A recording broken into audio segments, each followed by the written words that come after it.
La verdad es que no hay una verdad. Leí en una pared de la ciudad, habrá sido una virtud o casualidad, y sentí inquietud de estar a merced de tanta sed de dualidad. Escuchando el Cuarteto de Nos. Qué buena banda, qué buenas letras, Dios. ¿Y qué dice el Cuarteto de Nos? Dice, la verdad es que no hay una verdad. ¿Será verdad? Yo te digo, a vos, gente que escucha el Cuarteto de Nos, ¿es verdad que no hay una verdad? Pero dice, sentí inquietud de estar a merced de tanta sed de dualidad. Esto es otra cosa, ¿no?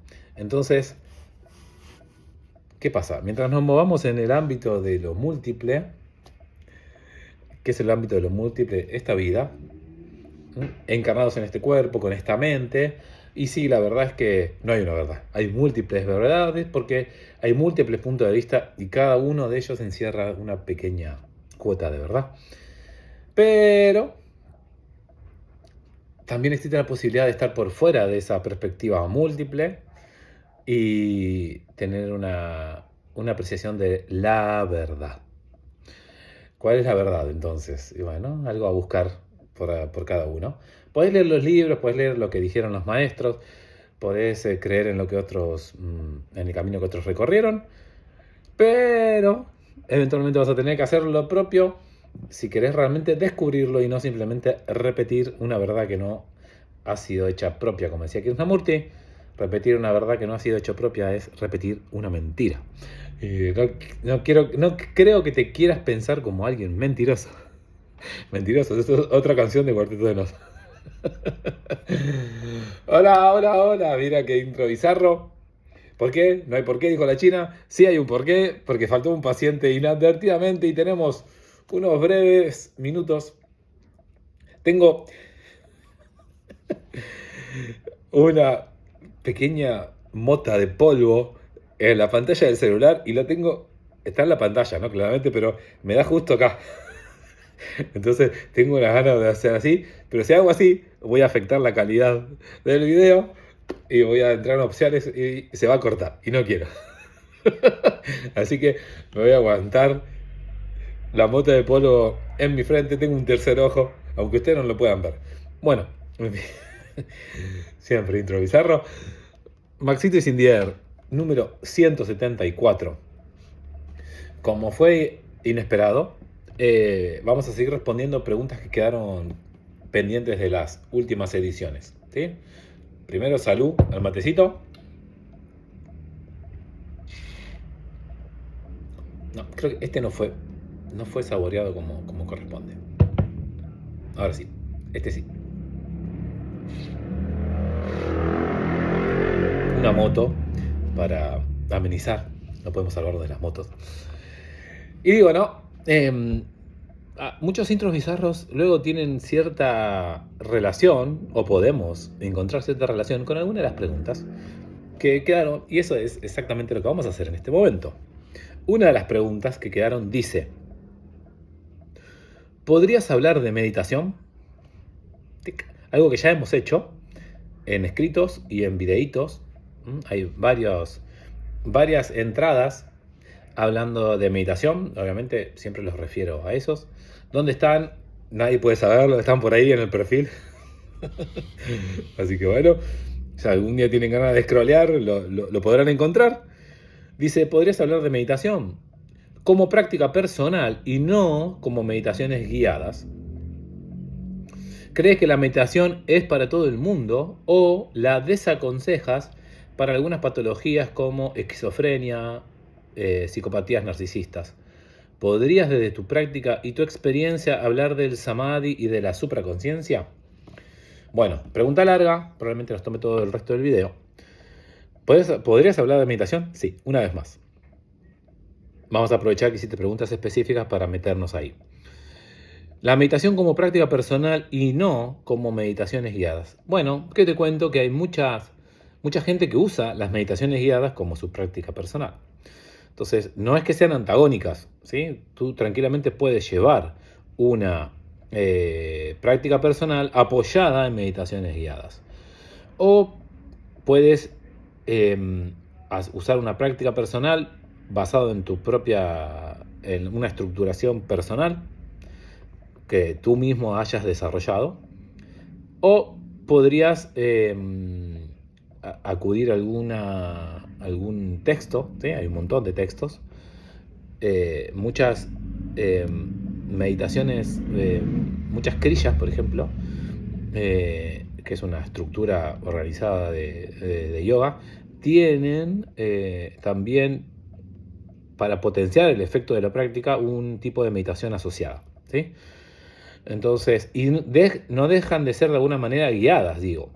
Hay meditaciones no guiadas y mi modo favorito de meditación es un modo no guiado, al estilo Vipassana, en donde simplemente se observa la respiración principalmente, pero a mí me gusta más enfocarme en el contenido de la mente y en lo que sea que aparezca, por lo general, y esto tiene que ver con mi experiencia personal, en esos momentos siempre hago contacto desde el corazón, tengo cierta cualidad alrededor de Anahata y se me representa personas, hago contacto amoroso con seres cuando estoy meditando, probablemente seres que están necesitando de mí o que han sido expresiones del amor en mi vida. Pero por lo general tiene que ver con seres que están necesitando un poquito de luz en ese momento. Esto no es algo que yo lo haga espontáneamente, sino que no es algo que haga adrede, deliberadamente, sino que me parece espontáneamente. Entonces, no son antagónicas meditaciones guiadas con práctica personal, muchas veces van de la mano, salvo que hagas, ya te digo, una meditación lo más libre posible al estilo Vipassana, que es la meditación base que nos legó el Buda. ¿Crees que la meditación es para todo el mundo o la desaconsejas para algunas patologías como la esquizofrenia y las psicopatías narcisistas? A ver, no podemos dar respuestas generales, es decir, yo no creo que la meditación sea para todo el mundo. Ahora, creo que todo el mundo podría beneficiarse de algún tipo de práctica meditativa.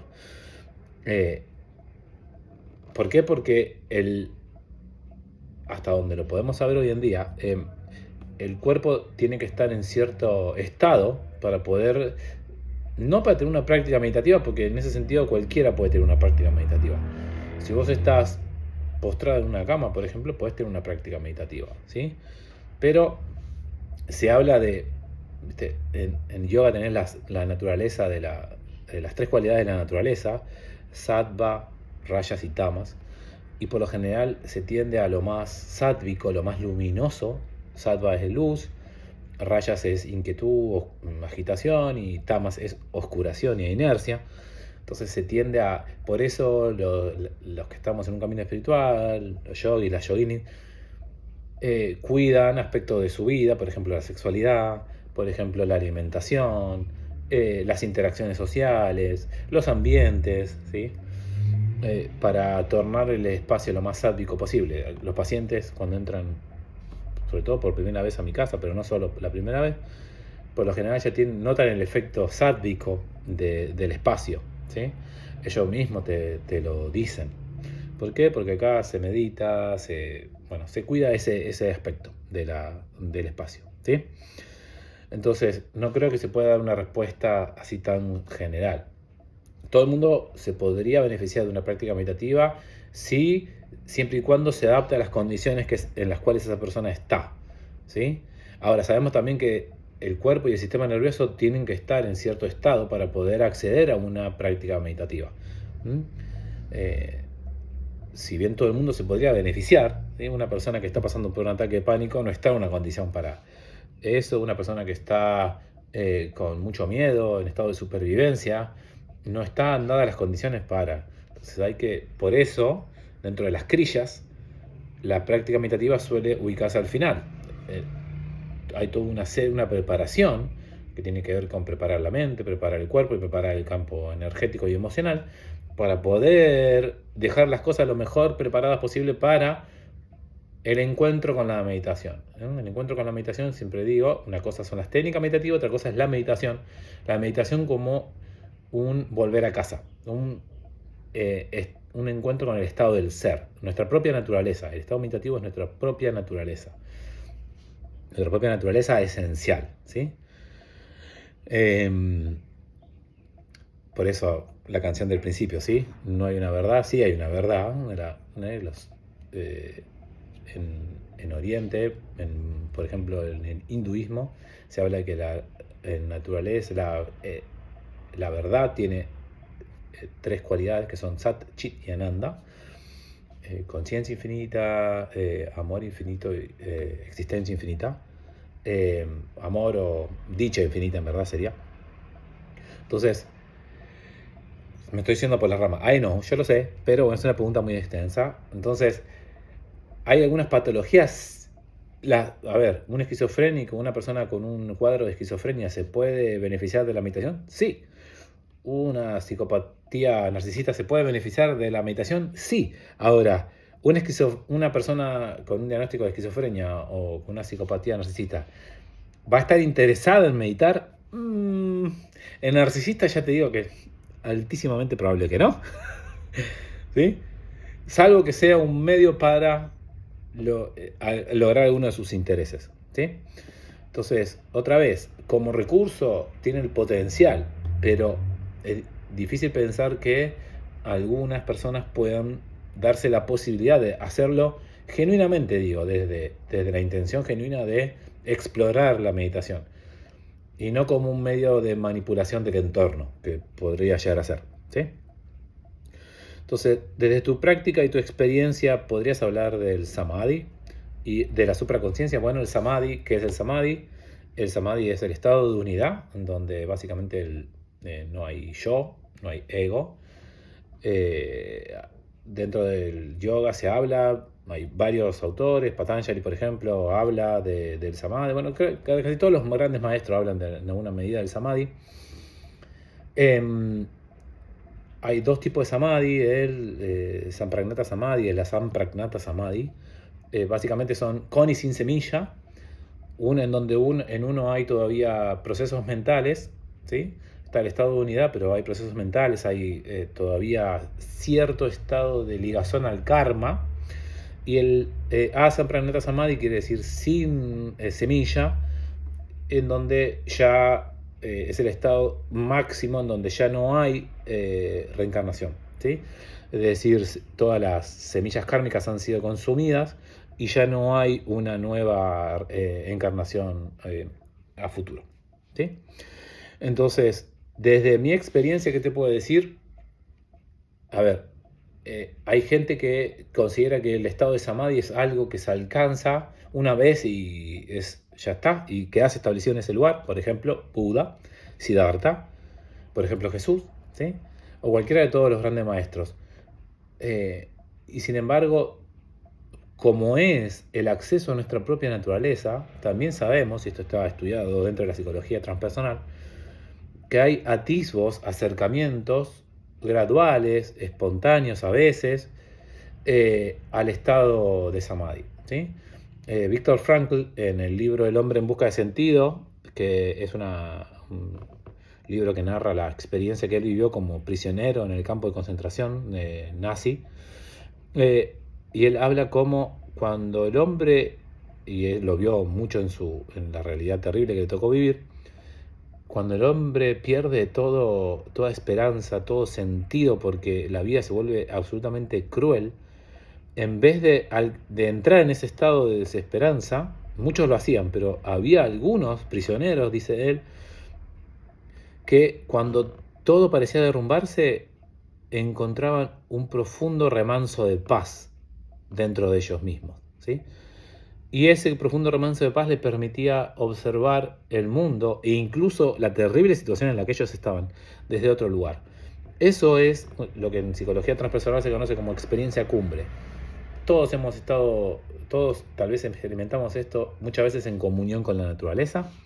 Entonces son breves atisbos en donde el yo se pone un poco difuso, se pone permeable y algo de la totalidad podemos encarnar y percibir.